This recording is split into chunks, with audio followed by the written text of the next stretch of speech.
Assalamualaikum warahmatullahi wabarakatuh. Anak-anak sekalian, kita akan lanjutkan materi pelajaran kita tentang konsep atom. Atom adalah bagian terkecil suatu unsur yang masih mengandung sifat unsur itu. Sebagai contoh, unsur besi. Kalian masih ingat besi itu unsur? Kita potong-potong, kita bagi-bagi menjadi bagian yang sangat kecil, ya, sampai nanti ada bagian yang paling kecil. Jika kita mampu melakukannya dengan catatan masih mengandung sifat besi, maka bagian yang terkecil ini namanya atom besi. Nah, kalau atom ini dibagi lagi menjadi proton, elektron, neutron, maka akan kehilangan sifat besi. Maka batasannya adalah bagian yang terkecil tetapi masih mengandung sifat unsur itu.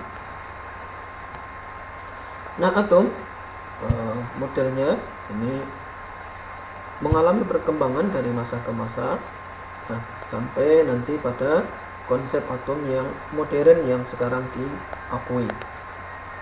Kita mulai dari model atom yang paling sederhana yang dikemukakan oleh Dalton.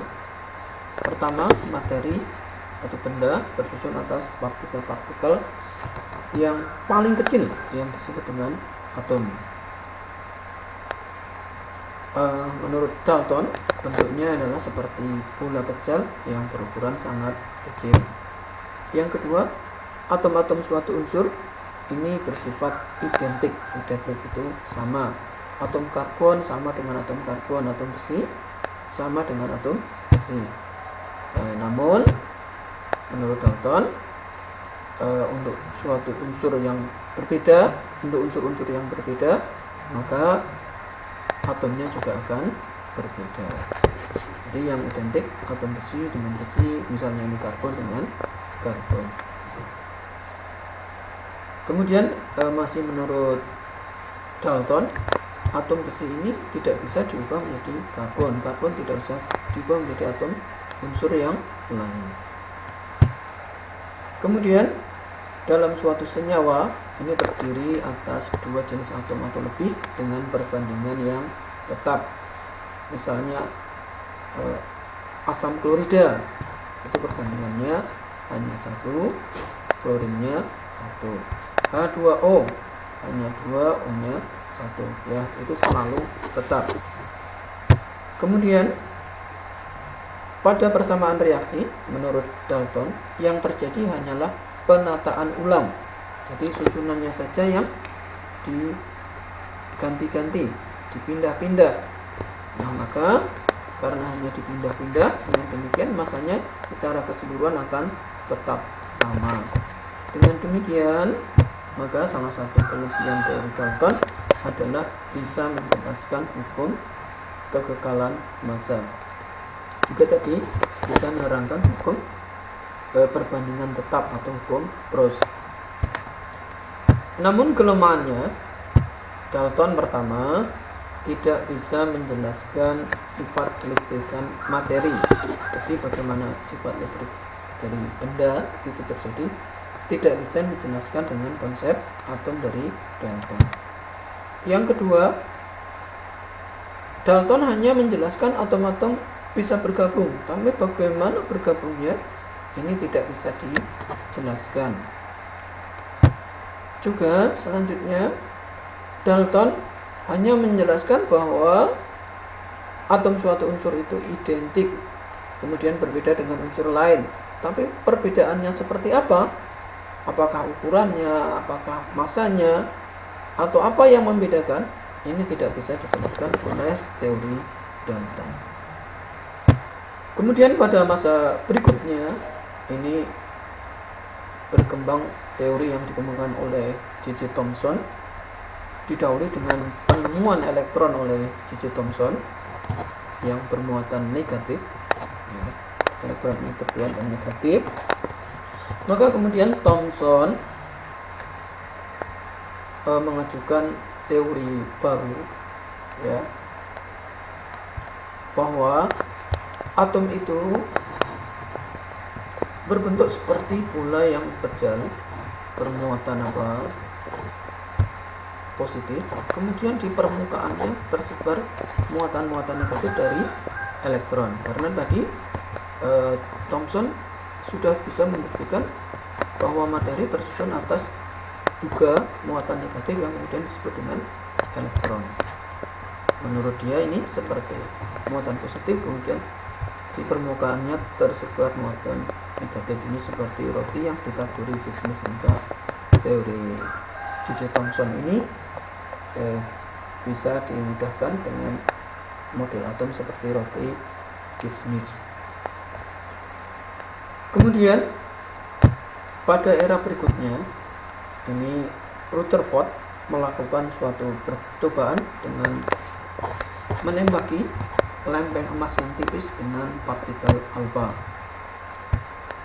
Partikel alfa ini berdasarkan hasil percobaan dari Rutherford, ternyata sebagian besar itu diteruskan seperti tidak menabrak apa-apa.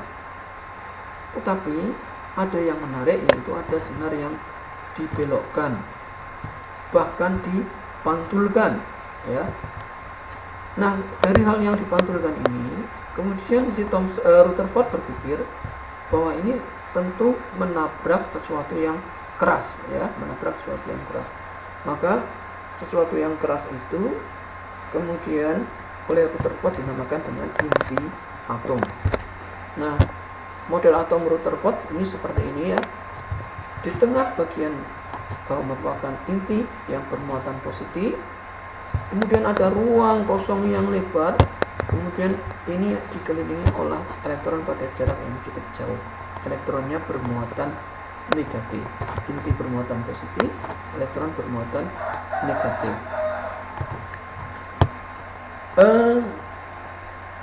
Ini suatu keberhasilan yang dilakukan oleh Rutherford. Ini ada sesuatu yang baru, yaitu penemuan inti atom. Tetapi kelemahannya, ini menurut Rutherford, ketika elektron mengelilingi inti, ini akan kehilangan energi atau energinya berkurang. Nah, berkurang, nanti lama-lama habis, ya. Maka akan jatuh di inti. Nah, sehingga kalau model Rutherford ini kalau digambarkan mungkin seperti spiral atau obat nyamuk, Kelemahannya tadi, ketika mengelilingi inti, elektron kehilangan energi. Nah, ini tentu saja tidak sesuai dengan fakta kalau kehilangan energi. Maka kemudian oleh Niels Bohr ini diperbaiki, yaitu ketika mengelilingi inti, ini inti, elektron itu tidak kehilangan energi, melainkan pada posisi stasioner dalam tingkat-tingkat energi tertentu. Nah, ini mungkin lebih mudahnya kalau kalian bandingkan dengan tata surya, ya. Matahari di inti, di tengah, kemudian dikelilingi oleh planet-planet. Planet-planet ini mengelilingi matahari, tidak kehilangan energi. Nah, kemudian model Bohr ini kemudian ketika ditemukan sifat dualisme oleh de Broglie yang menyatakan bahwa elektron itu selain berupa materi, selain bersifat materi, juga bersifat gelombang. Kalau bersifat gelombang, maka bentuk lintasannya tidak mungkin berbentuk lurus seperti ini, nanti akan berbentuk seperti gelombang. Nanti teori Niels Bohr ini masih akan disempurnakan dengan teori yang berikutnya, yaitu teori mekanika gelombang atau teori mekanika kuantum, yang insya Allah akan kita pelajari di pertemuan yang akan datang.